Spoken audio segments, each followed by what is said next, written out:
उत्तर प्रदेश के आगरा जिले से एक चौंकाने वाला मामला सामने आया है।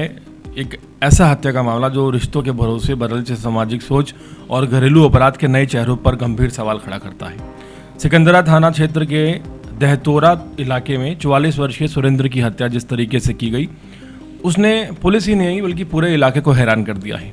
आरोपी जो पत्नी है रूबी ने पहले पति को खीर में 15 से 20 गोलियां नींद की मिलाकर खिलाई।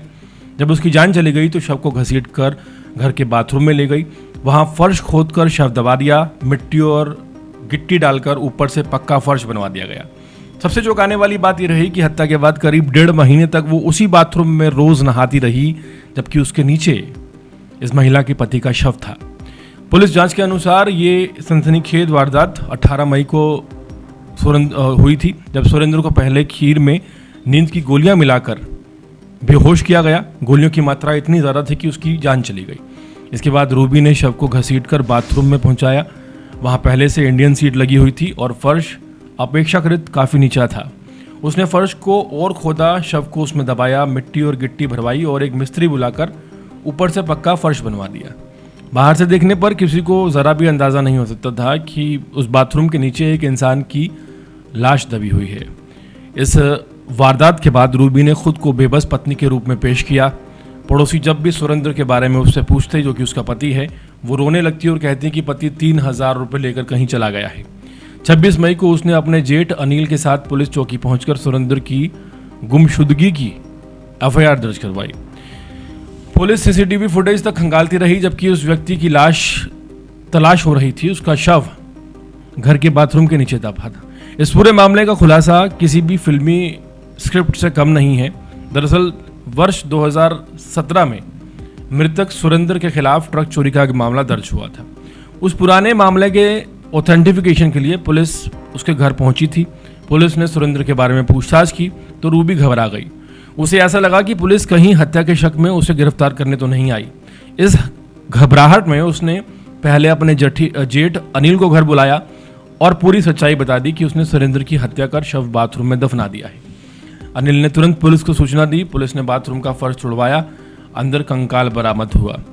हाथ में पहने जो कड़ा है और गले में रुद्राक्ष की जो माला थी, उसे देखकर परिजनों ने सुरेंद्र की पहचान की। जांच में आर्थिक पहलू भी सामने आया। सुरेंद्र की मां को हर महीने 32,000 रुपये की पेंशन मिलती थी। डेबिट कार्ड और पासबुक रूबी के पास रहते थे। वो हर महीने जेठ अनिल को 10,000 रुपये देती थी, लेकिन जून में उसे पैसे नहीं दिए गए, जिससे परिवार को शक होने लगा। पुलिस अब ये भी जांच कर रही है कि हत्या की योजना में कोई और शामिल है या नहीं है। गिरफ्तारी के बाद जो पत्नी है रूबी बार बार अपने बयान बदलती रही। शुरुआती पूछताछ में उसने दावा किया कि पति शराब पीकर रोज झगड़ा करता था और इस झगड़े को ख़त्म करने के लिए उसने ये कदम उठाया। हालांकि पुलिस हर पहलू से इस मामले की गहन जांच कर रही है। पता लगाने की कोशिश की जा रही है कि कहीं इस वारदात में किसी और की भूमिका तो नहीं है। ये मामला सिर्फ एक जघन्य अपराध का नहीं है, बल्कि ये समाज के सामने एक असहज सवाल छोड़ देता है। मतलब सालों तक घरेलू हिंसा और महिलाओं पर होने वाले अपराधों पर चर्चा होती रही, जो ज़रूरी भी है, लेकिन अब ऐसे मामलों की संख्या भी सामने आ रही है जहां पुरुष घरेलू अपराधों का शिकार बन रहे हैं। इसका मतलब ये नहीं कि किसी एक पक्ष को दोषी ठहराया जाए, बल्कि ये समझने की ज़रूरत है कि अपराध का कोई लिंग नहीं होता। जब रिश्तों में संवाद खत्म हो जाता है और हिंसा उसकी जगह ले लेती है, तब परिणाम इसी तरह के भयावह घटनाओं के रूप में सामने आते हैं।